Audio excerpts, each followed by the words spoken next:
What's up everyone, G2 Vex30 here, coming at you with my top 5 supports for farming ranked. Now in Paladins, ranked is basically the Wild West. But if you're anything like me, you love to play support. On support, it's not the easiest to carry games, and if you want to do your job and be sure your team is always being healed, it can make it feel like you're doing everything you can to win games. So here's my list to help you pick the support you want to play when you're trying to grind out those ranks. This list is going to be geared towards your average support player. We're also going to include basic starter builds to help you on your path to winning some elo. I hope everyone enjoys this list and it helps you in your next rank game. Let's jump right into this. Now for number 5, this was a hard choice, but this champion is super easy to use and you have little to no issues when it comes to being flanked or keeping your team healed. That champion is Janos. Janos is one of the easiest supports to play on this list, but he is lacking a bit when it comes to overall healing. Here's a basic build I would use for Janos. Feel free to pause the video and copy it down. This includes all of your major cards on Janos, and it makes him feel unstoppable at times. Now we picked Janos for number 5 for numerous of reasons. First, being he is the easiest support to play in the game. You can heal through walls, you have a card that you're always getting healed when you're healing an ally, and he's really good at peel when using his Q. He also has a super good movement ability that helps you stay away from those pesky flanks. Now Janos is not number 1 right now in my books in the meta, but he's really good starting support to learn. If you're trying to farm some elo in ranked and you have to play support, or you're trying to become a support main yourself, I would suggest using Janos because he's a good starter support. Now for the talents to pick on Janos, you have many options. And they all seem like they're good, and they can be at some lower elos.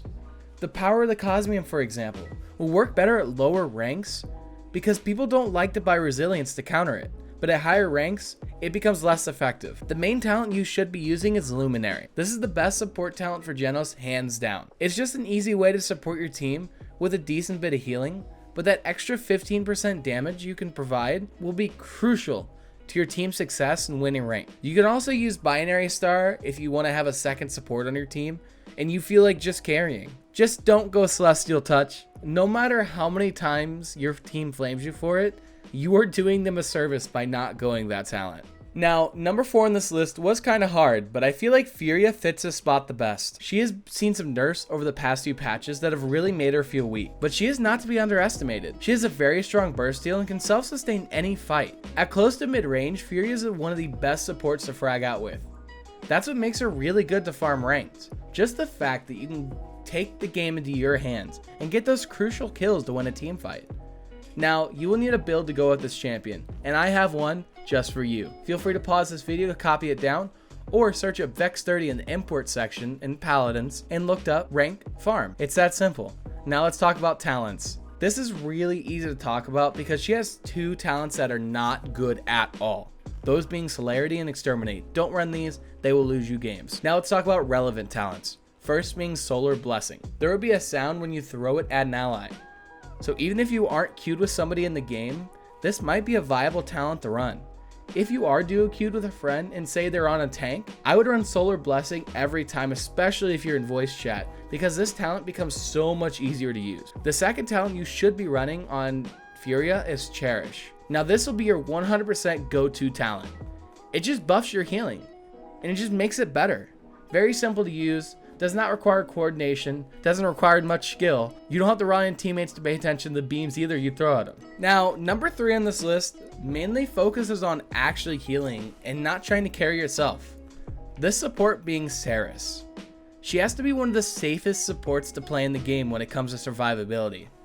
Her movement sends her into the Shadow Realm and makes her immune to all damage and invisible. She has some great loadout cards to help augment that ability.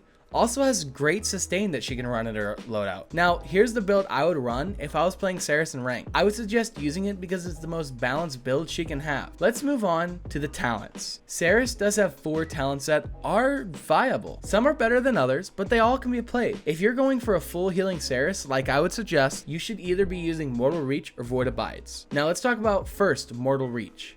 I would run this talent on longer maps like Timbermill or Frog Isle, maybe even Frozen Guard. When you use this talent, it lets you just sit back, relax, and heal across the map. The second talent is the Void Abides. Now, this is her best talent by far, but it is harder to use. You have to be closer to your teammates, but the amount of healing you can output is insane. You can heal your whole team at once if they're all together. I would suggest learning this talent and knowing how to use it, because it is insane. But like I said, there are 4 viable talents we can talk about. Let's go on to the other 2, a bit on the crazy side, those being Agony and Soul Collector.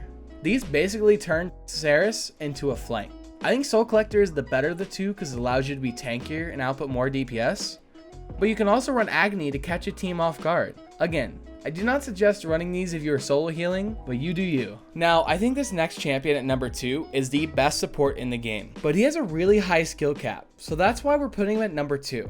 That champion being MalDama. He has to be by far my favorite champion to play in the game because he is so well designed.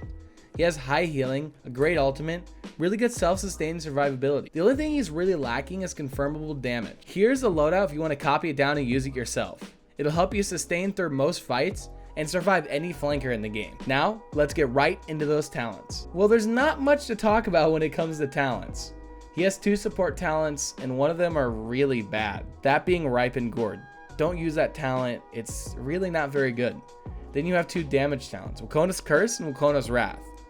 Now, Wakona's Wrath can have some viability when you have another support on your team, but Wakona's Curse is just awful and I would not suggest running it. Let's talk about his main viable talent, Wakona's Chosen. This talent has been a staple pick on Damba since talents came out. Just being able to heal that extra 300 every 3 seconds is great, and it makes Damba so much better than he is. Damba all around is a great champion in Paladins. He is the most well-designed and creative champions in the game. He has many different loadouts you can run to make him viable. But enough with Damba. Let's move right into number 1 on this list. Here we go with number 1 on this list. This support can be one of the easiest to use, but also depending on what talent you take, she can have one of the highest skill caps.